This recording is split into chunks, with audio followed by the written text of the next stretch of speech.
பாண்டியனை பார்க்க மாணிக்கம் பதறி அடிச்சுட்டு ஓடி வர்றாரு. சமந்தி சமந்தி தங்கமேல எங்கேயாவது பாத்தீங்களா அப்படின்னு பாண்டியன் வந்து, என்னங்க எதுக்குங்க இப்படி எல்லாம் வந்து கேக்குறீங்க, மறுபடியும் ஏதாவது டிராமா பண்றீங்களா அப்படின்னு பாண்டியன் கேக்கும்போது மாணிக்கம் அழுதுகிட்டே, ஐயோ சம்மந்தி எந்த டிராமாவும் இல்ல, எந்த பொய்யும் இல்ல, உண்மையிலே தங்கமயில காணோம். உங்களால்தான் பாக்கணும்னு சொல்லிட்டு தங்கமயில் வந்துச்சு, ஆனா வீட்டுக்கு திரும்பி வரல. சாயந்தரம் பாருங்க 4 மணி ஆயிடுச்சு, காலையில வந்த பிள்ளை இன்னும் வரல அப்படின்னு மாணிக்கம் அழுகுறாரு. பாண்டியனுக்கு மாணிக்கம் சொல்றது உண்மையா பொய்யா, ஒருவேளை ஏமாத்துறாங்களா அப்படின்னு ஒரு சந்தேகமாவே இருக்கு. நான் பாக்கல, நீங்க வேற எங்கேயாவது போய் விசாரிங்க அப்படின்னு பாண்டியன் அனுப்பி வச்சிடறாரு. பாண்டியன் கடையெல்லாம் மூடிட்டு ராத்திரி வீட்டுக்கு வரலான்னு வரும்போது பாக்கியமும் மாணிக்கமும் தெருவெல்லாம் தேடிக்கிட்டு திரியற மாதிரி அழுதுகிட்டே திரியறாங்க. பாண்டியனுக்கு ஒரே யோசனையா இருக்கு. என்ன, மாணிக்கம் வந்து நம்ம கிட்ட கேட்டாரே தங்கமயில நம்ம வீட்டுக்கு வந்துச்சான்னு, இன்னுமா வீட்டுக்கு போகாம இருக்கு, தங்கமயில தான் தேடுறாங்களோ அப்படின்னு பாண்டியன் நின்னு எட்டி பாக்குறாரு. ஒருவேளை பொம்பளை பிள்ளை மனசொடைஞ்சு போய் என்னமோ தப்பான முடிவெடுத்துருச்சோ அப்படின்னு பாண்டியனுக்கு மனசு ஒரு பக்கம் கலக்கமா இருக்கு. நாமளும் தேடி போவோம் அப்படின்னு பாண்டியன் கிளம்புறாரு. பார்த்தா கோமதி போன் பண்றாங்க. என்னங்க கடை மூடிட்டு வீட்டுக்கு வருவீங்கன்னு பார்த்தா இவ்வளவு நேரம் ஆகி இன்னும் வரல, என்ன பண்றீங்க அப்படின்னு கோமதி கேக்கும்போது, இல்ல கோமதி, மிளகா மண்டிக்கு வரைக்கும் போய் பாத்துட்டு வந்துடுறேன், நீ சாப்பிட்டுட்டு கதவை சாத்திட்டு படு, நானே வந்துருவேன், அதுக்கப்புறம் உனக்கு போன் பண்றேன் அப்படின்னு பாண்டியன் சொல்லிட்டு தங்கமயில தேடி போறாரு. ஊர் முழுக்க தேடுறாரு. எங்க போய் தேடியும் தங்கமயில கண்டுபிடிக்கவே முடியல. ராத்திரி மணி 11 ஆயிடுச்சு. என்ன பண்றது அப்படின்னு பஸ் ஸ்டாண்டு கிட்ட நின்னு தேடி பாக்குறாரு. பார்த்தா ஆஸ்பத்திரி வாசல்ல தங்கமயில் மாதிரி ஒரு ஆள் தெரியுது. வேகமா பாண்டியன் அங்க போய் பாக்குறாரு. தங்கமயில் தான் ஆஸ்பத்திரி வாசல்ல உட்கார்ந்துருக்காங்க. என்னம்மா, ஏன் இங்க வந்து உட்கார்ந்துருக்க அப்படின்னு பாண்டியன் அதட்டி தங்கமயில கேக்குறாரு. மாமா வந்துட்டீங்களா, என்ன கூட்டிட்டு போறதுக்காக வந்தீங்களா அப்படின்னு தங்கமயில மறுபடியும் ஏக்கத்தோட கேக்குறாங்க. ஏமா, உங்க அப்பா அம்மா வீட்டுக்கு போகலையா, அவரு ரொம்ப நேரத்துக்கு முன்னாடியே தேடிக்கிட்டு இருந்தாரு. இல்ல மாமா, அங்க போனா அவங்களும் திட்டுறாங்க, நம்ம வீட்டுக்கும் வராதுன்னு நீங்க சொல்லிட்டீங்க, எங்க போறதுன்னு தெரியல, செத்து போயிடலாம்னு நினைச்சு குளத்துக்குள்ள இறங்குனேன், தண்ணியே இல்ல குளத்துல, ஊர் ஒதுக்கப்புறமா அங்க போய் உட்கார்ந்துருக்கலான்னு பார்த்தேன், தெருநாயெல்லாம் துரத்திக்கிட்டு வந்துச்சு, எங்க போறதுன்னே தெரியல, வேகமா ஓடி வரும்போது தடிக்கு விழுந்து கால்ல அடிபட்டுருச்சு, பக்கத்துல இருந்தவங்க தான் ஆஸ்பத்திரியில கொண்டு வந்து விட்டு மருந்து போட்டுக்கோன்னு சொன்னாங்க. சரி, இதுவே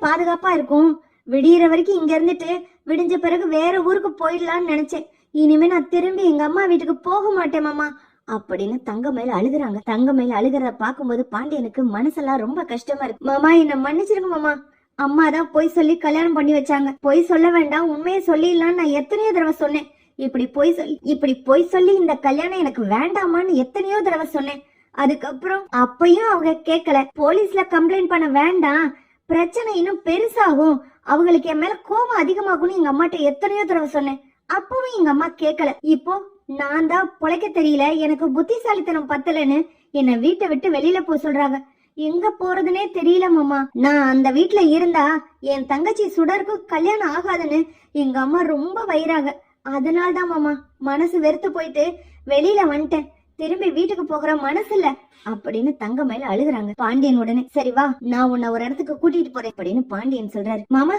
நம்ம வீட்டுக்கா கூட்டிட்டு போறீங்க, சரவணம் மட்டும் பேசிட்டீங்களா அப்படின்னு தங்கமயிலு ஆர்வமா கேட்கும்போது பாண்டியன் சொல்றாரு, இல்லம்மா தங்கமயிலு, இனிமேலும் உன்னை அந்த வீட்டுக்கு கூட்டிட்டு போக முடியாது, உங்க அம்மா தெரிஞ்சு இந்த தப்ப செஞ்சாங்களோ தெரியாம இந்த தப்ப செஞ்சாங்களோ, செஞ்சது செஞ்சாச்சு, நாங்க எங்க குடும்பத்துல இருக்க அத்தனை பேரும் போலீஸ் ஸ்டேஷனு ஜெயிலுன்னு அலைஞ்சு மன வேதனையோட இருக்கோம், எங்களோட காயங்கள் இன்னும் ஆறல, காயத்துக்கு மஞ்சள் பத்தாவது போடணுமா, காயம் ஆறுறதுக்கு ரொம்ப நாள் எடுக்கும், ஏன்னா அனுபவிச்ச கஷ்டம் அப்படி, இத கோர்ட்ல மூலமா தான் பாத்துக்கணுமா, காயம் ஆறுற வரைக்கும் பொறுத்திருந்தா நாங்களே உன்னை வீட்டுக்கு கூப்பிட்டு இருப்போம், சரவணன்ட்ட பேசி சமாதானம் பண்ணிருப்போம், நீங்க கல்யாணத்துக்காக சொன்ன பொய் ஒண்ணும் பெருசு இல்லம்மா, ஆனா அந்த பொய்ய மறைக்க போலீஸ் ஸ்டேஷன்ல போய் ஒரு பொய் சொன்னீங்க பாரு, அது ரொம்ப பெருசுமா, அந்த பொய்ய மன்னிச்சு அந்த காயத்தை ஆத்துற அளவுக்கு எங்களுக்கு தெம்பில்லம்மா, உன்னை ஒரு பாதுகாப்பான இடத்துல இருக்க வைக்க வேண்டியது என்னோட கடமை, பொம்பளை பிள்ளை உன்னை இப்படியே விட்டுட்டு போக எனக்கு மனசு இல்ல, உங்க அப்பா அம்மா புத்தி தெளிஞ்சு